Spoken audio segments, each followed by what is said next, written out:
Welcome to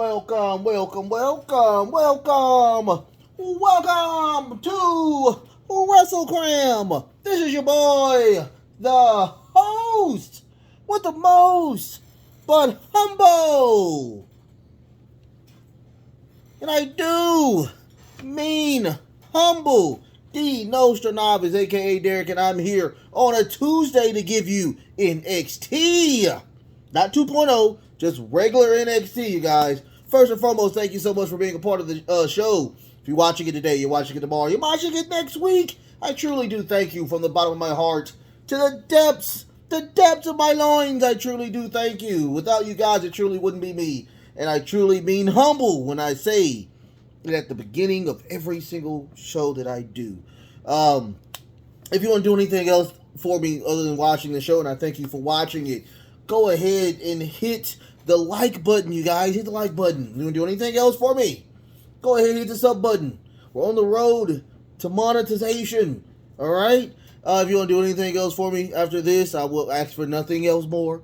Go ahead and hit the notification bell. I do seven core shows each and every week, you guys. And I do this not only for me, but for you guys as well or whatnot. I truly thank you for doing that. That's my last thank you until the end of the show. So we did get a NXT Championship Tuesday, or Tag Team Championship Tuesday. As advertised, that's exactly what they said they were going to do, and they did not disappoint with those two matches. They were really good. I respected both of those matches, and I also enjoyed the main event as well. When I tell you that this show cleansed the palate from Monday Night Raw, I am truly lost, because NXT is a developmental show, and you get trash like we got on Monday. Oh my goodness, I think I still break it out in hives because I had to watch that nonsense on Monday. But I digress. Let's talk about, of course, NXT. This is what y'all are here for. So first and foremost, we did get Halloween Havoc, the review, and all of the fun stuff that happened on Halloween Havoc. If you don't know anything, I'm not going to go into it. Go and watch the review of my review of Halloween Havoc. That was a couple of days ago, you guys. So we did get the starting, which is Chase and Carter versus Nikita Lyons and Zoe Starks. This was a really great match, power versus speed, and when I tell you, this match truly did not disappoint times 12. Crazy, big. It was Chaz tried to do a Bigfoot on Zoe. Zoe rolled her up to pin and win the match, but I was so lost behind that we had another referee to come in and reverse that decision, because it was a tag between Chase and Carter. So Zoe pinned the wrong person, which gave in to the next. They continued the match, which was beautiful. All four participants started just wailing on each other, attacking each other.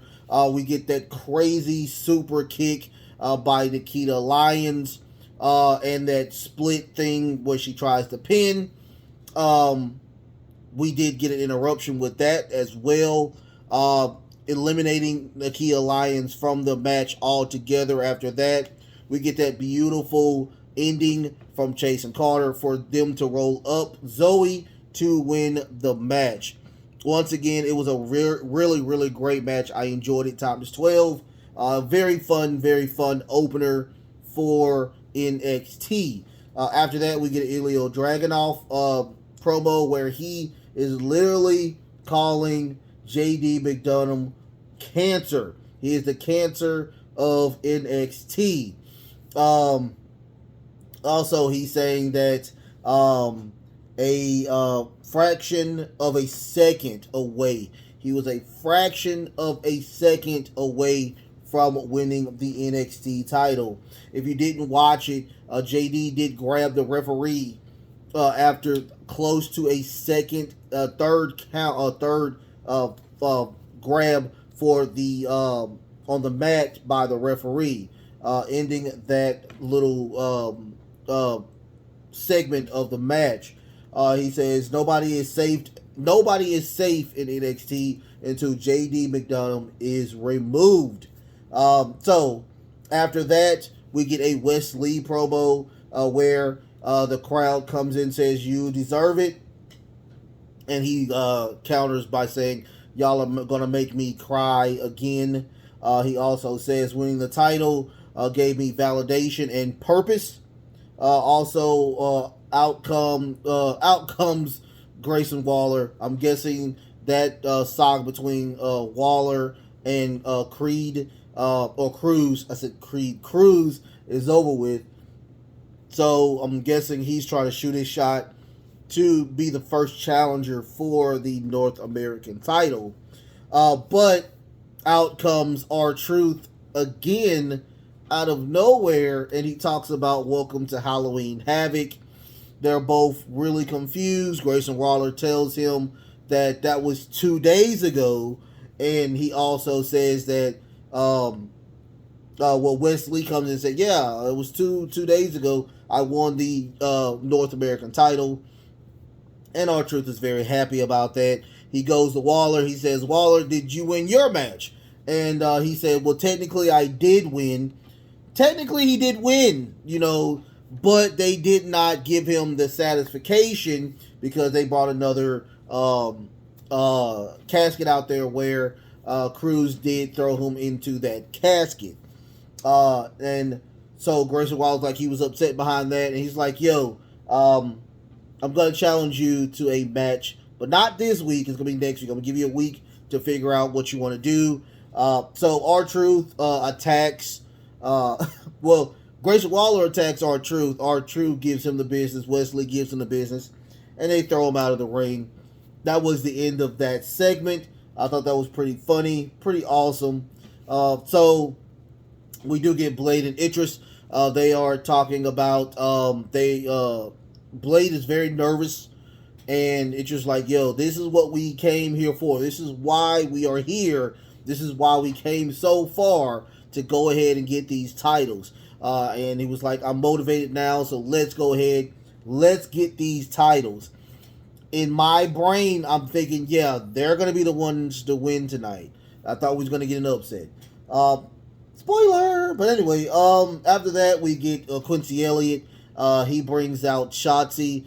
If you don't know what happened, Lash Legends came out and was upset because Shotzi was the co-host of Halloween Havoc, and Lash thinks that she should have been the host. Unfortunately, Lash Legends does not have the chops yet to be hosting anything. Unfortunately, I love the physique of Lash. She reminds me of a female version, or a female version that can be a Booker T, but she's still very, very green, and I hope that they still develop her, and she does get on the main roster eventually.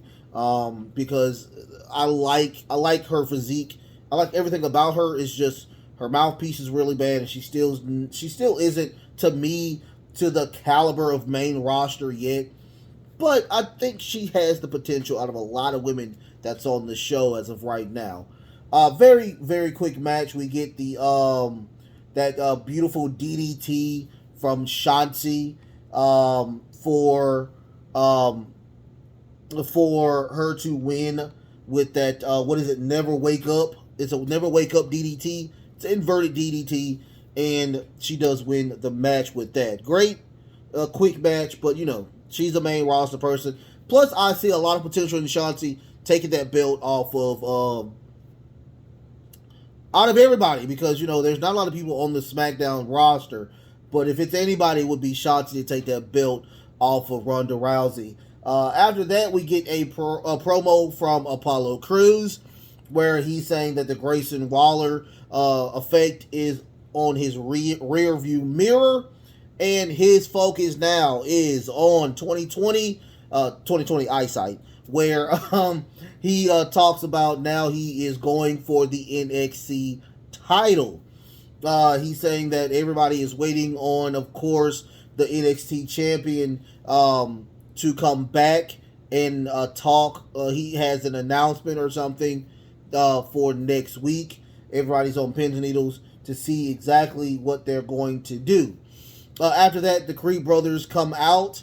Of course, Julius did win at the ambulance match against Damian Kemp.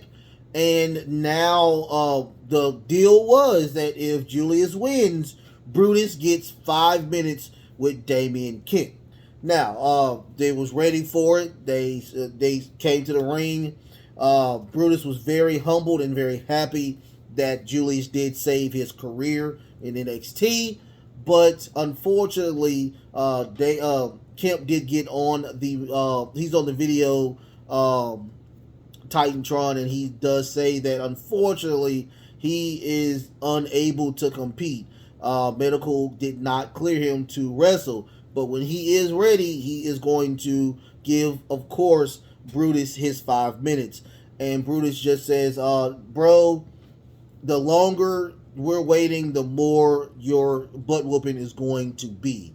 So you get ready, get healed. You're gonna get destroyed. So after that, we get the Pretty Deadly promo where they are talking about, they're giving so much high praise to Blade and Idris, saying that, you know, they are very nice. Everybody they go around, they bring happiness. They are the fan favorites. They went into the fourth wall saying they are the fan favorites. But we are the champions, and they do have, of course, the champion advantage as well. And of course, they do the side cam or the side built cam and whatnot. I don't care what anybody says. I love Pretty Deadly. Pretty Deadly is a great tag team, and they are really great tag team champions, hands down. So after that, we get a Toxic Attraction video package, and everybody's just FaceTiming one another. I'm guessing JC is in the gym.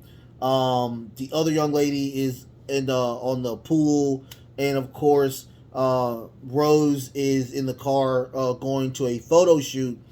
So they are all saying that they are going to meet up next week for the 1 year anniversary of Mandy Rose winning the NXT Women's title. Put some respect on that lady's name. Hands down, very dominant champion. After that, we do get Pretty Deadly versus the Blade and Idris. Very decent match, great match. I will put this probably as the second best match of the night. All the matches were good today. Like, it was really, really good. It was really creepy. We get the great match. I will say, I think it was the Blade that did with that crazy suicide attack onto both Pretty Deadly. I was thinking that was going to be the ending of that one, but it did not. They won. Actually, Pretty Deadly won clean with spilled milk, and they retained their titles. A great match. Let me rewind back to the ending of the Creed brothers. After they were announced, after Kemp announced that he's not going to be there, we do get Sagnam Singh. I said Sagnam Singh. We get Veer Mahan and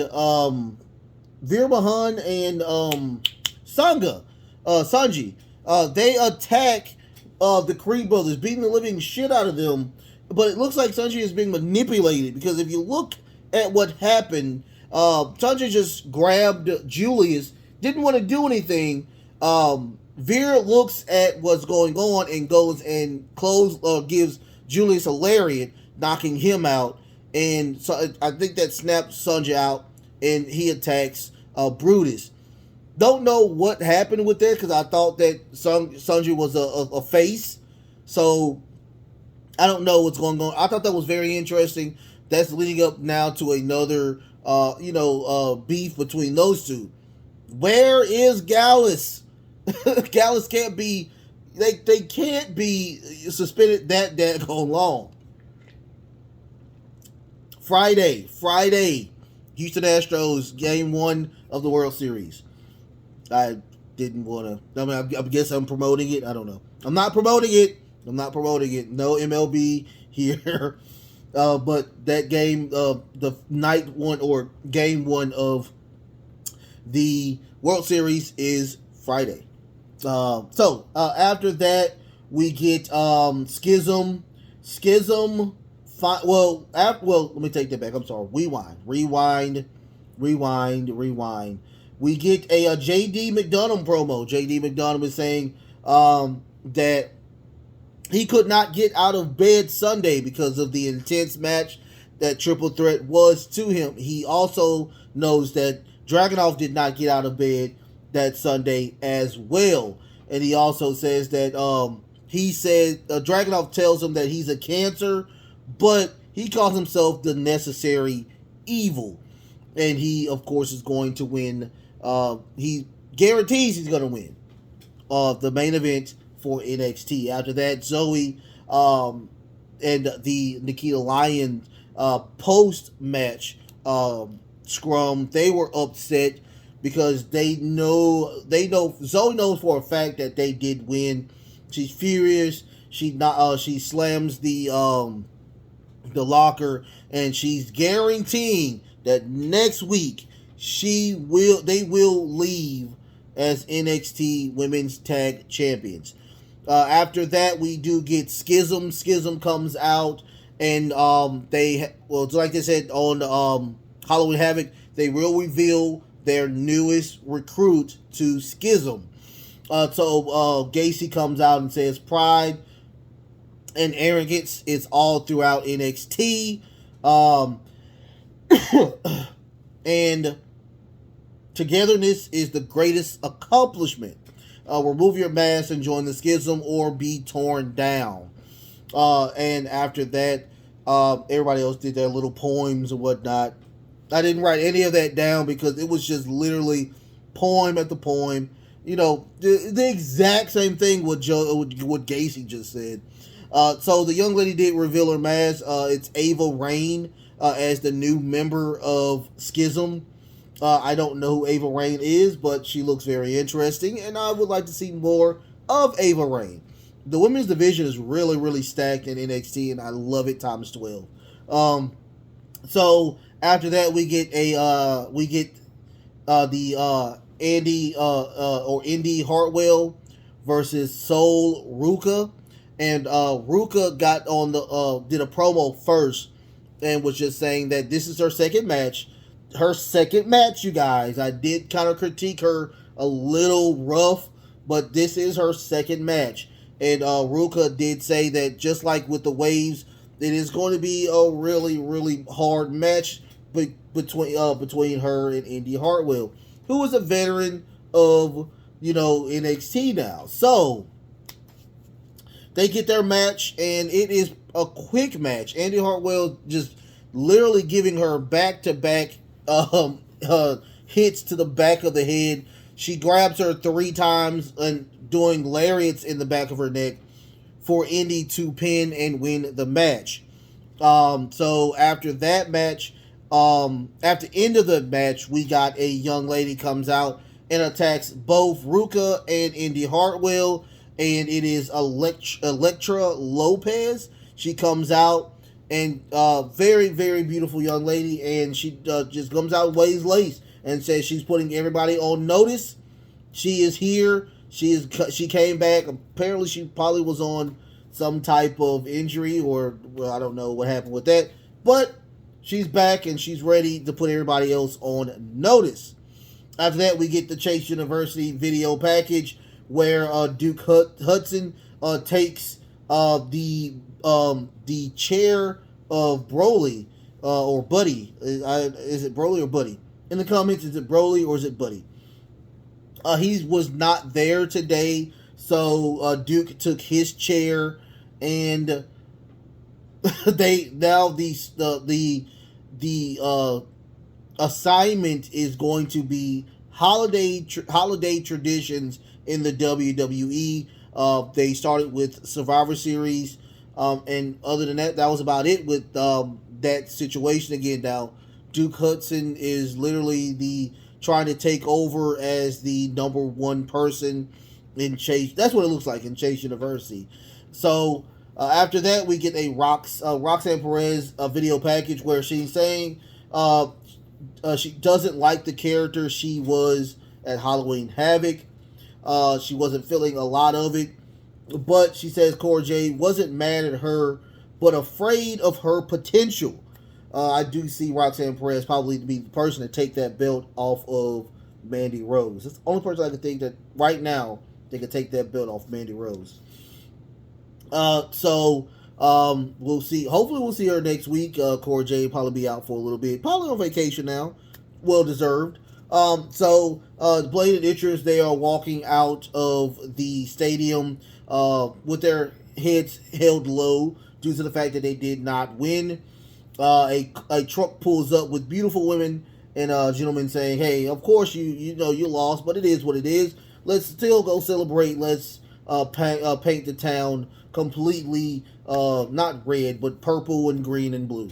So they get in the truck and they just sped off and they are enjoying their night with an attempt to win, but they did not pull the W off. After that, we do get the match of the night, match of the week as of right now. Ilya Dragunov versus JD McDonough. Now, if you look at JD, JD has nothing wrong with him because he really didn't do a lot in the main event of Halloween Havoc. He was pretty much the spoiler of the triple threat. But Ulio did a lot. It was pretty much JD and Braun Breaker pretty much just going at it back and forth. So, if you look at him, he is busted up. I mean, he has tape around his ribs and his shoulders still kind of banged up. And of course, I guarantee his head is still ringing from so many torpedoes that he did on both JD and of course Braun Breaker. So what happened was JD did toss on the outside where the referee kind of stopped the match, and Medic comes out to see if Dragunov is still able to compete. So they come back from commercial, and he is able to still compete. A beautiful superplex off the top rope by Dragunov, followed by he ran toward JD with a elbow to the face. But you can actually see just Dragunov hard breathing. Those ribs are still acting up on him as well. He tries to go for the torpedo. JD grabs him out of the air with a beautiful submission. Dragunov is fighting, but unfortunately, he does pass out, and the ref does see that, and it is a win by TKO or submission. So they do grab, and he's bloodied up. He's completely bloodied up. But so the medics come out and put him on a stretcher, where JD McDonough does get on the top rope and reign as the winner. Once again, it was a really great match. The number one match, the best match of the night, hands down. I enjoyed it times 12. We did Fade to Black after that. Now, of course, I did announce what my 2 cents is going to be about. Of course, it's going to be about CM Punk and why it is good for business for CM Punk to go back to the WWE. I have numerous reasons why he should come back to the WWE. I know y'all can't wait for that. I can't wait to talk about it because CM Punk is my favorite wrestler of all time. So, like, share, and subscribe, you guys. Like, share, and subscribe. Send it to people like, send it to people you don't like. Send it to the Astros fans. Send it to the Astros fans. Go Astros. I love y'all so much. I will see y'all tomorrow. Of course, we have AEW Dynamite. We will see what's going on with that. And hopefully We'll see what's going on with Adam Hangman Page. Much love to you, Adam. The best is truly yet to come. Until next time, love, peace, and of course, wrestling.